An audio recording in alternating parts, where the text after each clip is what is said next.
আসসালামু আলাইকুম রহমতুল্লাহ বরকাত। সুপ্রিয় দর্শক শ্রোতা, আল্লাহ রব্বুল আলমিনের ফজল করমে আমরা আজকে সিয়াম ইয়াউমে আশুরা এর ফজিলত, গুরুত্ব এবং করণীয় বর্জনীয় নিয়ে কিছু কথা বলবো।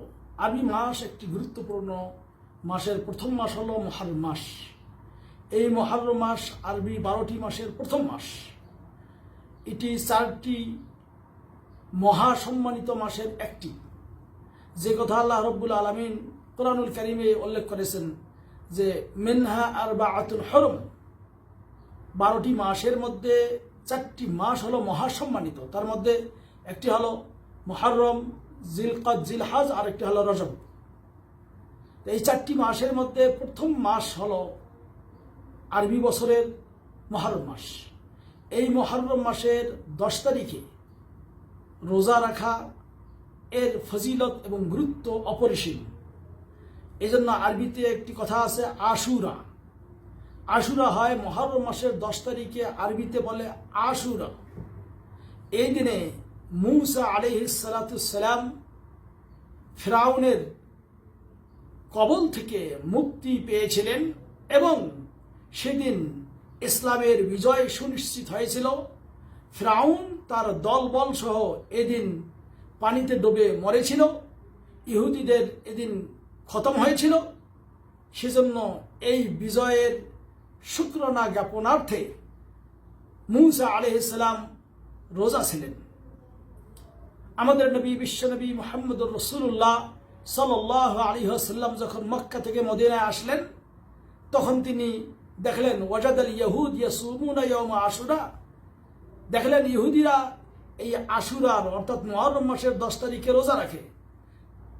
ফাসুইলু আন যালিক, জিজ্ঞেস করা হলো কেন তোমরা রোজা থাকো?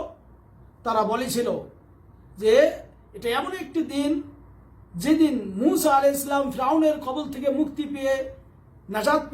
মুক্তি পেয়েছিলেন। সেজন্য মূসা আলাইহিস সালাম রোজা ছিলেন, তাও আমরাও রোজা থাকি। প্রিয় নবী সাল্লাল্লাহু আলাইহি ওয়াসাল্লাম বলেছিলেন নাহনু আহাক্কু বিমূসা মিনকুম, তোমাদের সে মূসা আলাইহিস সালামের সুন্নত মানার ব্যাপারে আমরা বেশি হকদার। এজন্য নবী করিম সাল্লাল্লাহু আলাইহি ওয়াসাল্লাম নিজেও সিয়াম ছিলেন, রোজা ছিলেন এবং সাহাবায়ে কিরামদেরকেও রোজা রাখতে নির্দেশ দিলেন। তবে তিনি একটি কথা বললেন যে তোমরা ইহুদিদের বিরোধিতা করো। প্রিয় নবী সাল্লাল্লাহু আলাইহি ওয়াসাল্লাম তাই আকাঙ্ক্ষা ব্যক্ত করে বলেছিলেন লা ইন বাকিতু ইলা কাবিলিন লা আসুমান্না তাসিআ, আমি যদি আগামী বছর বেঁচে থাকি তাহলে 10 তারিখের সাথে 9 তারিখেও রোজা রাখব। এজন্য মুহররমের রোজা, আশুরার রোজা আপনাকে 9, 10 এই 2 দিন রাখা দরকার, অথবা 10-এর সঙ্গে 11 মিলিয়ে রাখবেন। কেউ যদি 9, 10 রাখতে না পারলেন তাহলে 10, 11।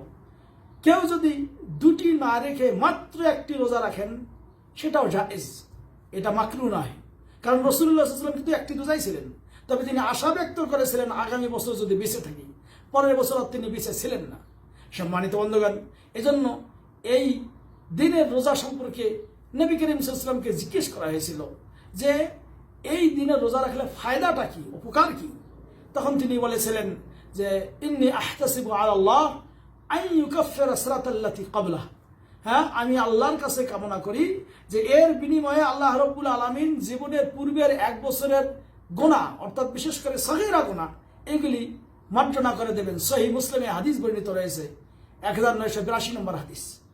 কাজেই আপনার আমার উচিত হলো এই মুহররম মাসের আশুরার রোজা রাখা। এবং আরেকটা হাদিসে এসেছে আফদালুস সিয়ামি বা'দা রমাদান শাহরুল্লাহিল মুহররম, রমজান মাসের পরে শ্রেষ্ঠতম রোজার মধ্যে একটি রোজা হলো আল্লাহর মাস মুহররম মাসের রোজা।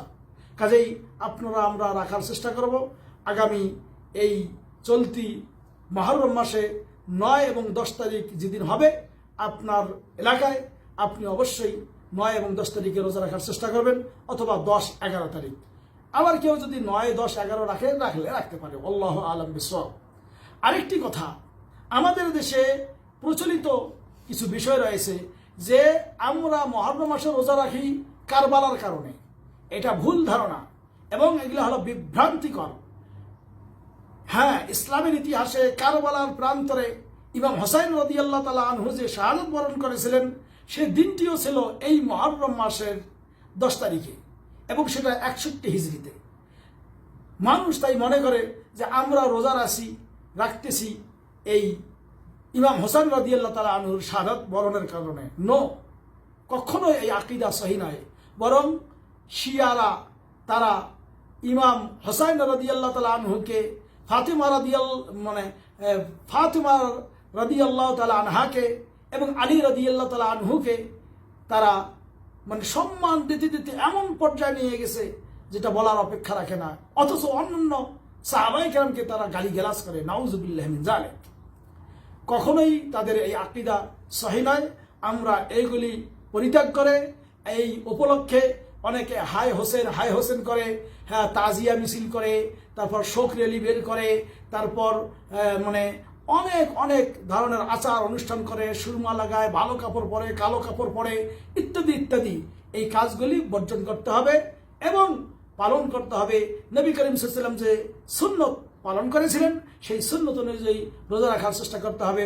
আল্লাহ রাব্বুল আলামিন এই তৌফিক যেন আমাদের সবাইকে দান করেন। আমিন। ওয়া সাল্লাল্লাহু আলা নবিয়িনা মুহাম্মদ ওয়া আসসালামু আলাইকুম ওয়া রাহমাতুল্লাহ।